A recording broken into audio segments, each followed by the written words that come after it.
चलो आज हम लोग पढ़ेंगे हिंदी साहित्य का इतिहास। क्या पढ़ेंगे? हिंदी साहित्य का इतिहास पढ़ेंगे। ठीक, तो हिंदी साहित्य के इतिहास को 4 भागों में बांटा गया है। हिंदी साहित्य के इतिहास को 4 भागों में बांटा गया है। पहला है आदिकाल, दूसरा है भक्ति काल। क्या है? भक्ति काल। तीसरा है रीति काल, चौथा है आधुनिक काल। ठीक, आधुनिक काल।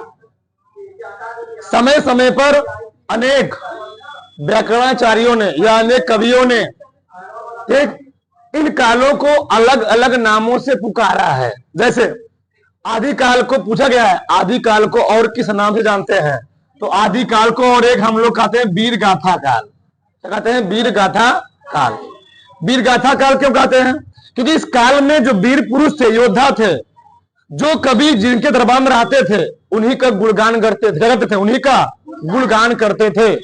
जिसे हम लोग जानते हैं सन 1191 ईस्वी में क्या हुआ था? सन 1191 तराइन का प्रथम युद्ध हुआ था, फिर 92 में तराइन का द्वितीय युद्ध हुआ था। उस समय पृथ्वीराज चौहान और मोहम्मद गौरी के बीच क्या हुआ था? पहला युद्ध हुआ था। तो पृथ्वीराज चौहान के दरबार में कवि थे, कौन थे? चंद्रबरदाई। कौन थे? चंद्रबरदाई। तो चंद्रबरदाई उन्हीं के महल में रहते थे, उन्हीं के दरबार में रहते थे। तो जो कवि चाहे लेखक जिस राजा के महल में रहता था वह उससे गुणगान करता था। ना? ठीक, तो वही बात कहा गया है आदिकाल, मतलब वीर गाथा काल के नाम से इसको हम जानते हैं। तो यह काल कब से कब तक था? तो 1050 से 1375 ईस्वी तक। ठीक, 1050 से 1375, लगभग 325 वर्षों तक यह काल चला था। ठीक, कौन? वीर गाथा काल। ठीक, आगे भक्ति काल। ठीक, अब यहां पर क्या था? भक्ति काल में क्या था? जो सभी कवि थे, ठीक, वो किसी न किसी भगवान के प्रति क्या थे? उनका आश्रय हो गया था। क्या हो गया था? आश्रय। तो भक्ति काल को हम लोग एक काल के और नाम से जानते हैं, पूर्व मध्यकाल। क्या कहते हैं? पूर्व मध्यकाल।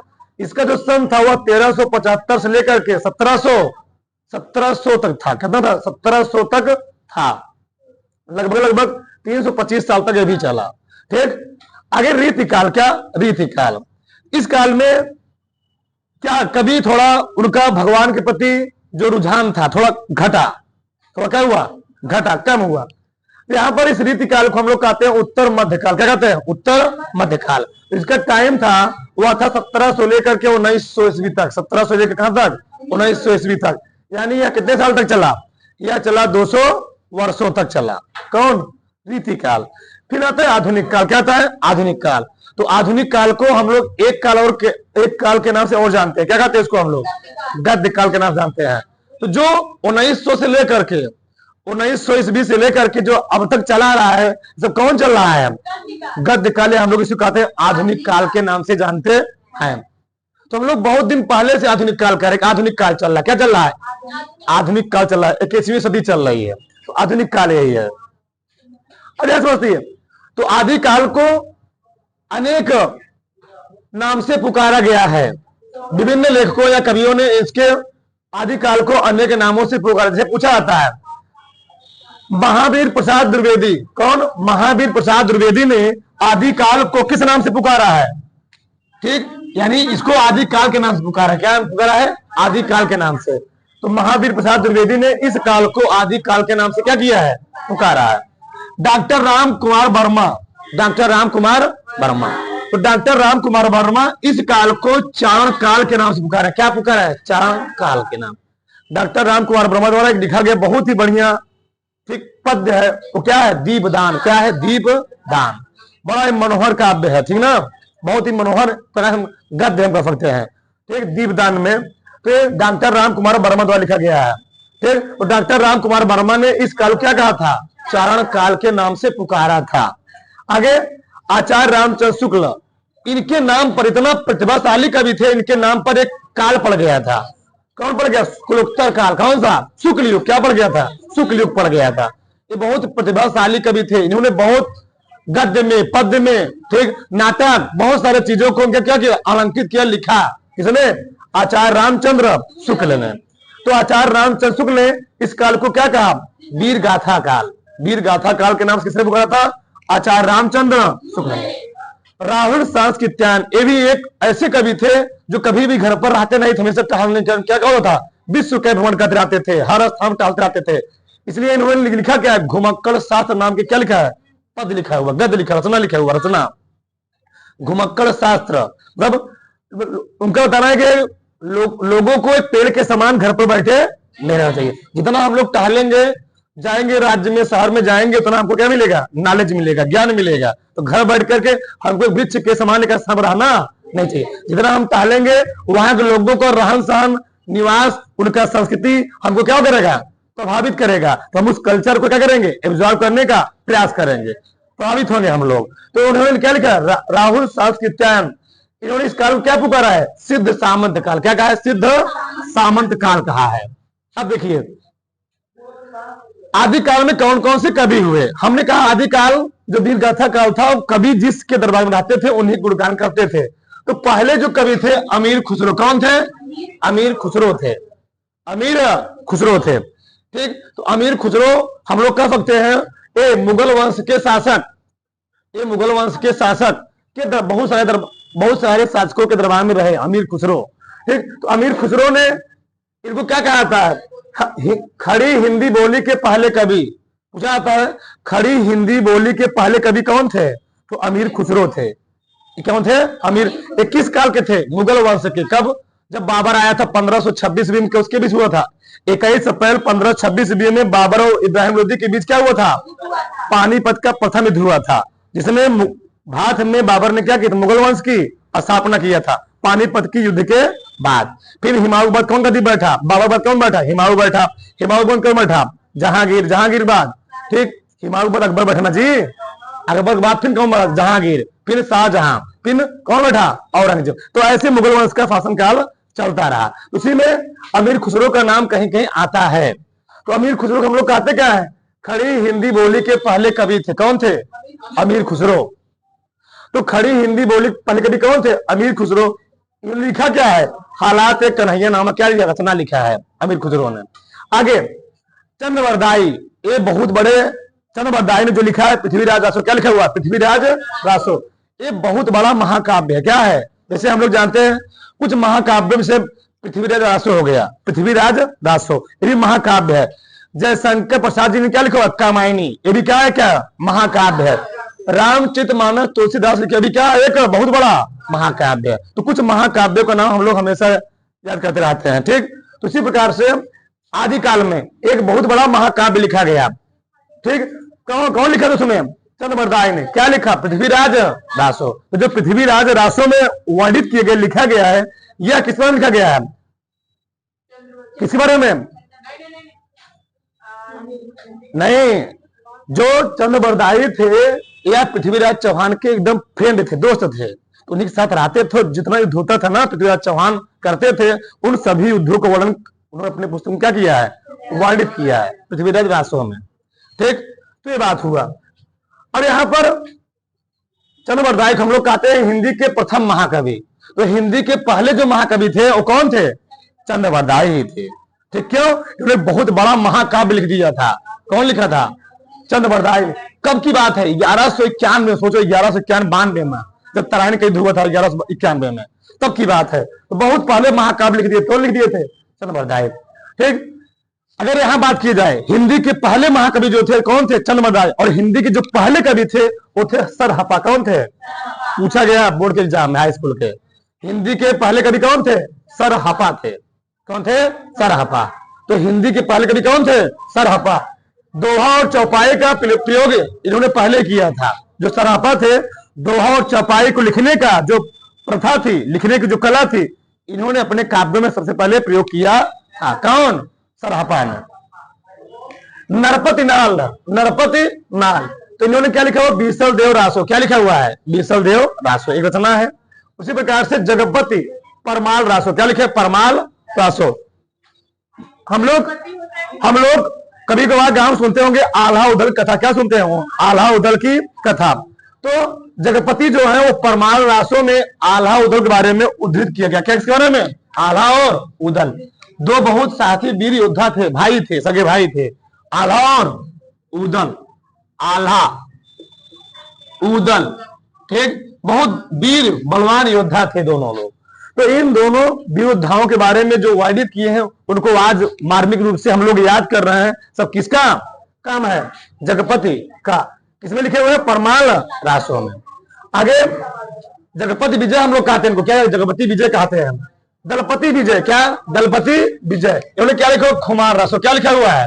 खुमार रासो। ये रचना है। ठीक, यहां पर बात हुआ। अब आगे देखिए, अगले भक्ति काल। क्या है? भक्ति काल। तो भक्ति काल को हम लोग क्या नाम जानते हैं? पूर्व मध्यकाल। कब से कब तक था? 1375 से लेकर के 1700। देखो अलग अलग किताबों में अलग अलग स्थान दिए गए, तो उससे आप घबराइएगा नहीं। ठीक, तो भक्ति काल को दो भागों में बांटा गया। कितने भागों में? दो भागों में। एक था निर्गुण काव्य धारा। क्या था? एक था निर्गुण काव्य धारा, एक क्या था? सगुण काव्य धारा। देखो निर्गुण काव्य धारा जो कवि थे, इनका ईश्वर के प्रति, परमात्मा के प्रति लगाव थोड़ा क्या था? कम था। लेकिन सगुण काव्य धारा वालों का, इनका परमात्मा के लगाव क्या था? अधिक था। रुझान परमात्मा की ओर, भगवान की रुझान बहुत ज्यादा था। इन लोगों रुझान क्या था? थोड़ा कम था। जैसे फिर निर्गुण काव्य धारा को दो भागों में बांटा गया। पहला क्या था? ज्ञानाश्रय। दूसरा क्या था? प्रेमाश्रय। उसी प्रकार से सगुण काव्य धारा को भी दो भागों में बांटा। कितने भागों में बांटा गया है? दो भागों। पहला क्या है? राम भक्ति शाखा। कौन सा है? राम भक्ति शाखा। दूसरा क्या है? कृष्ण भक्ति शाखा।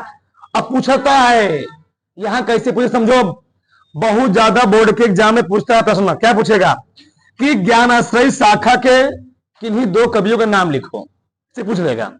ज्ञानाश्रय शाखा के किन्हीं दो कवियों के नाम लिखो, तो आप लिख सकते हो नानक, कबीरदास, रैदास, नामदेव। तो चार कवि लिखे गए ना, इसमें से किसी दो कवि नाम लिख दो। ठीक, तो ज्ञानाश्रय शाखा के किन्हीं दो कवियों के नाम लिखो। पहला है नानक जी, कबीरदास, रैदास, नामदेव। तो कबीरदास जी ने एक ही ग्रंथ लिखा हुआ है, बीजक। क्या लिखा हुआ है? ठीक, बहुत सारे उसमें दोहे लिखे गए। कबीरदास जी कितने दोहे मिलते? सब कहां मिलते हैं? बीजक में ही मिलते हैं। ग्रंथ है। ठीक, आगे प्रेमाश्रय शाखा। तो प्रेमाश्रय शाखा के जो कवि थे कौन कौन थे? मलिक मोहम्मद जायसी, मुल्ला दाऊद। ये कौन थे? प्रेमाश्रय शाखा के कवि। लेकिन प्रेमाश्रय शाखा कवियों में सबसे अधिक नाम किसका लिया जाता है? मलिक मोहम्मद जायसी। क्यों? जो मलिक मोहम्मद जायसी रचना लिखा था एक पद्मावत। किस बारे में? पद्मावत। ये भी एक महाकाव्य। क्या है? महाकाव्य पद्मावत। ठीक, तो मलिक मोहम्मद जायसी द्वारा लिखा गया है। ठीक, आगे सगुण काव्य धारा कितने भागों में बांटा गया? दो भागों में। एक राम भक्ति, एक कृष्ण भक्ति। जिसका राम के प्रति लगाव था वो बन गया राम भक्ति शाखा, रामाश्रय शाखा। जिसका कृष्ण के प्रति लगाव था उसका क्या बन गया? कृष्णाश्रय शाखा। तो सबका अपना अपना क्या होता है? लगाव होता है किसके प्रति। कौन देवी माई को मार रहा है, कौन भगवान को मार रहा है, कौन शंकर जी को मार रहा है, कौन राम जी को मार रहा है, कौन कृष्ण जी को मार रहा है। सबका अपना अपना क्या होता है? आस्था होता है, अलग अलग मानने का। ठीक, तो राम भक्ति शाखा के जो सबसे बड़े महाकवि थे वो कौन थे? तुलसीदास। कौन थे? तुलसीदास, जिन्होंने एक ऐसी रचना लिखी थी जो इतिहास में क्या किया जाता है? याद किया जाता है। अखंड रामचरित मानस। अखंड रामचरित मानस नहीं, अखंड रामचरित मानस। ठीक, लिखे तुलसीदास जी ने। ठीक, और कौन थे इसके कवि? पूछा जाएगा आपसे कि राम भक्त शाखा के किन्हीं दो कवियों का नाम बताओ। तो तुलसीदास, नाभादास कह के लिखा गया है। नाभादास, हृदय राम। ये कौन थे? सब राम भक्त शाखा के प्रतिनिधि कवि थे। ठीक, कोई दिक्कत? नाभादास या नाभादास लिख सकते, कोई दिक्कत नहीं है। आगे कृष्ण भक्ति, जिनका कृष्ण के प्रति रुचि था, लगाव था, कृष्ण को अपना भगवान मानते थे, इष्ट मानते थे। कौन कौन थे उसमें? सूरदास जी।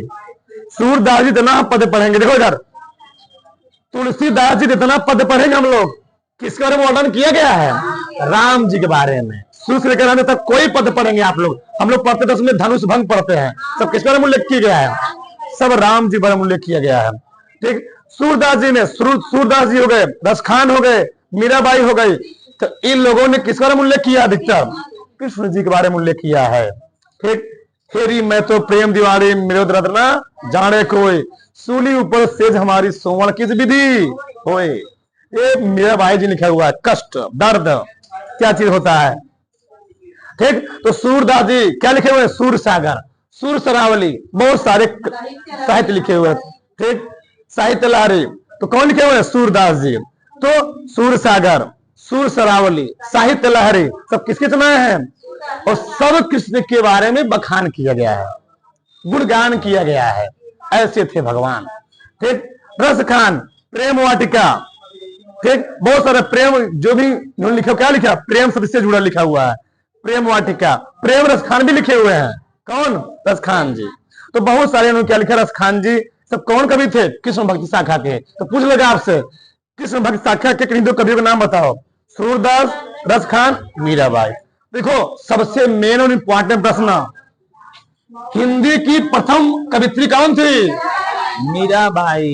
एक बार नहीं 10 बार पूछा गया है। हिंदी की प्रथम कवित्री कौन थी?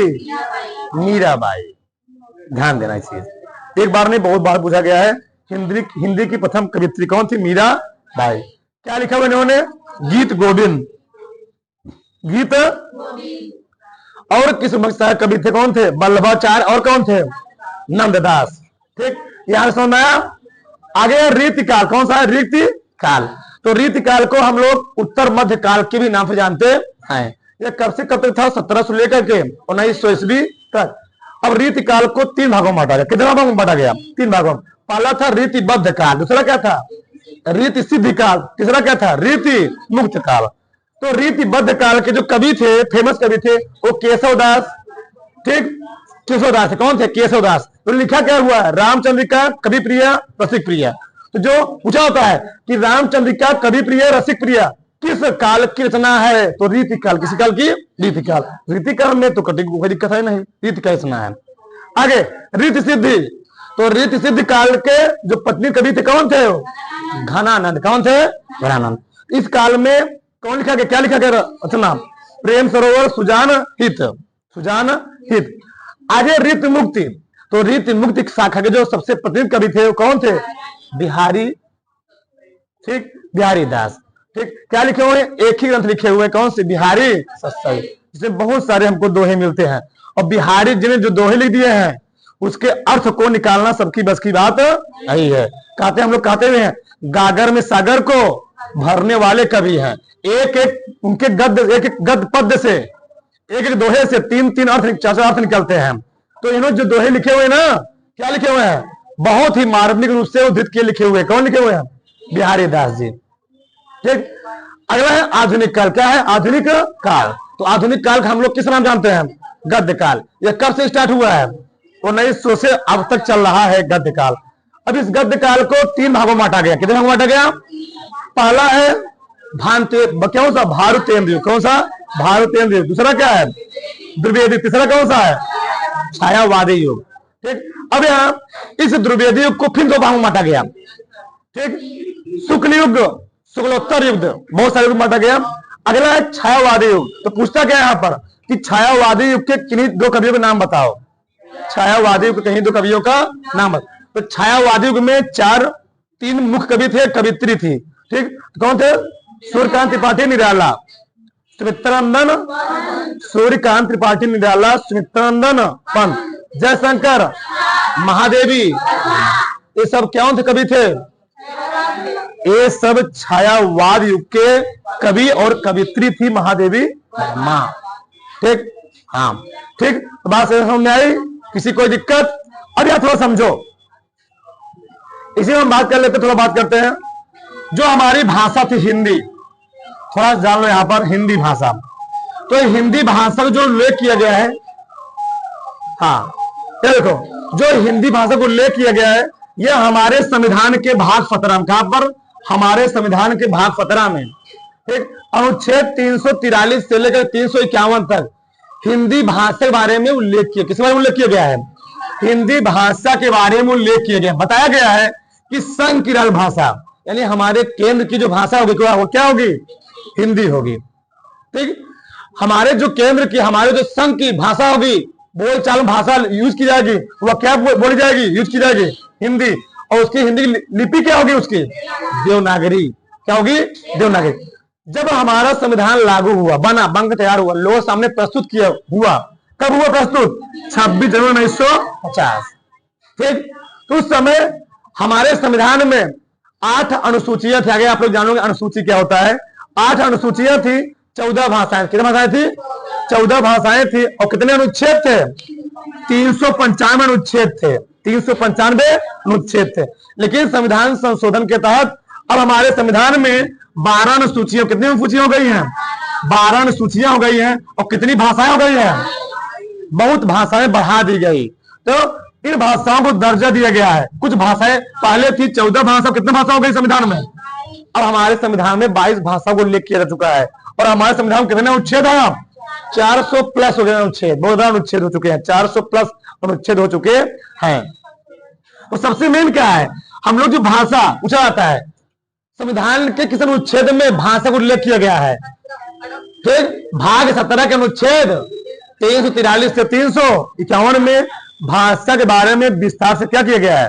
वर्णन किया गया है कि हर राज्य की भाषा क्या है, केंद्र की भाषा क्या होनी चाहिए, कहां पर कौन सी भाषा यूज की जाती है, तो उसके बारे में एकदम विस्तार से वर्णन किया गया है।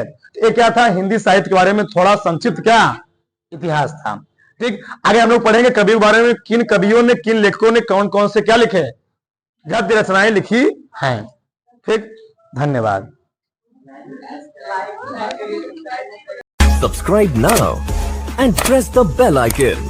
Never miss an update.